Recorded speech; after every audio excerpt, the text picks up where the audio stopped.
Hey everyone, Mike here. Since I'm new here to the YouTube horror community, I thought I'd go ahead and give you a Halloween ranking, just so that you guys can get to know me a little bit. But first, please do me a favor and click that subscribe button, and also click the bell to turn on your notifications so you know every time I post a new video. Now let's get into my Halloween ranking.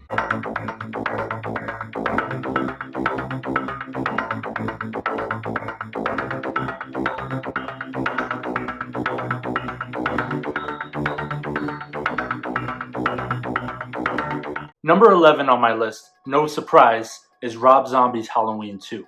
Now, most would probably agree that Rob Zombie's Halloween 2 was the absolute worst in the franchise. Now, I did like how the opening scene did pay homage to the original Halloween 2 from 1981. Now, once that opening scene was over, that's pretty much where the rest of the movie was over. Now, I could see where they were going with Malcolm McDowell's Dr. Loomis, but it just didn't work. Now sure, a psychiatrist whose patient is now the most famous serial killer in the entire world would probably write a few books and probably be very famous, and also a douchebag. But it was a little too over the top for most traditional Halloween fans, myself included. Now while it was interesting to see Laurie Strode's character and how the effects of the original movie would have played out a year later, some of that kind of gets overshadowed by the fact that we see way too much of Michael Myers. And what I mean is, we got to see too much of the man behind the mask. For majority of this movie, they decided to do away with the mask itself, and we just get to see Myers' facial expressions throughout the film. We get to even hear him scream at the very end. So for traditional fans, that was just a little too weird. I really don't have much else to say about Rob Zombie's Halloween 2, because overall I just didn't like the film. Now coming in at number 10 is Halloween Resurrection. This movie used to be much higher up on my list, but as I got older, I started to realize how terrible this movie actually is.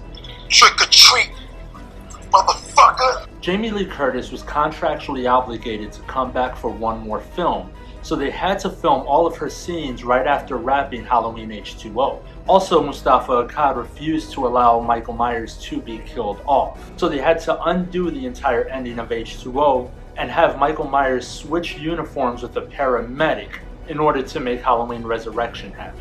Since Jamie Lee Curtis only agreed to be in the first few minutes of the next film, they had to kill her character off in the first 10 minutes, leaving Michael Myers nothing else to do but go home. And when he gets there, he finds the cast of a reality show. The cast of this show are all wearing cameras while Michael Myers goes on a killing spree with the entire world watching. Enough said. Number 9 on my list is Halloween 3 Season of the Witch. I really wanted to put this one much higher up on the list, but it is a separation from the original Myers timeline. Season of the Witch sees Dr. Dan Chalice trying to stop an evil plot by Dr. Cochran, who's trying to kill kids nationwide using his popular silver shamrock masks. The masks are triggered by a chip on the back of the mask that activates every single time this annoying Silver Shamrock commercial plays. The ending leaves us hanging when Dr. Chalice is trying to stop the TV stations from playing the commercial that triggered the deadly masks. Get off! Stop it! Stop it! Stop it! Stop it! Stop it! Stop it! Stop it! Unfortunately, this movie was a commercial failure. People did not want a Halloween movie without Michael Myers, so we would never get to see what happens after that final moment. However, over the years, this movie did gain a cult following and became one of my favorite films. Number 8 on my list is Halloween 6, The Curse of Michael Myers, the producer's cut. Yes, there is a difference. The producer's cut gives us much more explanation on Dr. Wynn and the curse. It also gives us a much better ending when Dr. Loomis goes back into the sanitarium and becomes Michael's keeper. The story focuses on Karen Strode and Tommy Doyle, played by Paul Rudd, trying to protect Jamie Lloyd's newborn from Michael Myers, who happens to be the baby's father.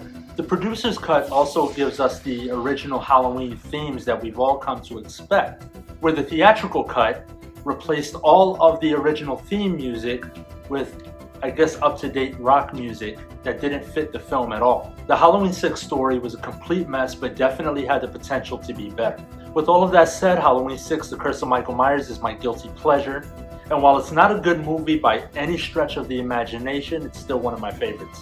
Number 7 on my list is Halloween 5, The Revenge of Michael Myers. At the ending of Halloween 4, Jamie Lloyd kills her foster mother, similar to how Michael kills his sister in the original 1978 film, leaving Dr. Loomis in complete shock. This could have been the perfect ending to the entire Halloween franchise, but because of its success, Mustafa Akkad rushed Halloween 5. Now, it's no secret this movie was filled with bad decisions, one of the most notable being The Mask. At the ending of Part 4, Myers is shot by a firing squad. He falls into a mine shaft wearing one mask. He comes out of the other side of the mine shaft wearing a completely different mask. Jamie also has some kind of psychic ability and can see everything that Michael sees, including when Rachel gets killed way too early in the film, leaving Tina to be our final girl. Number 6 is Rob Zombie's Halloween from 2007. Rob Zombie was originally supposed to make the next sequel after Resurrection, but ultimately got the green light to remake the entire first film. Most of this movie was a shot-for-shot remake of the 1978 original,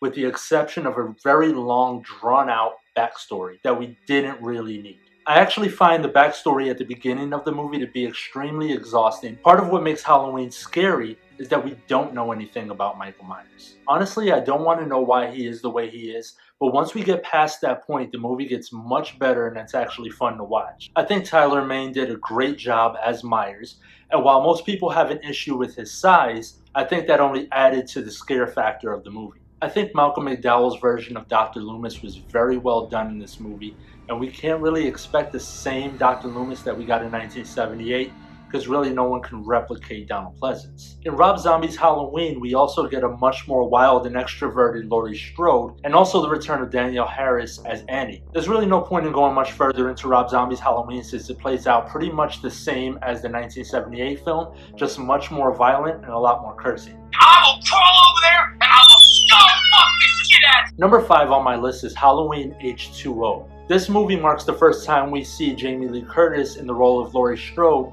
since 1981's Halloween 2. Halloween H2O picks up right where the original Halloween Night left off in 1978 from Halloween 1 and 2, ignoring parts 3 through 6. In this timeline, Jamie Lloyd doesn't even exist. In H2O, Laurie Strode fakes her death and changes her name to escape her brother. She fakes her death and becomes the head mistress of a private school in California. Also, instead of Jamie Lloyd, she has a son played by Josh Hartnett. In H2O, we see how the events of Halloween Night have affected Laurie mentally. She's now a functioning alcoholic and hallucinates throughout the entire film. Of course, Myers tracks her down after breaking into the home of Marion Chambers and goes through all of her files to figure out where Laurie Strode is. Also, why does Marion Chambers have files on Laurie Strode's actual identity just laying around her house? Myers kills Marion Chambers and eventually steals a car from a gas station and makes his way to California.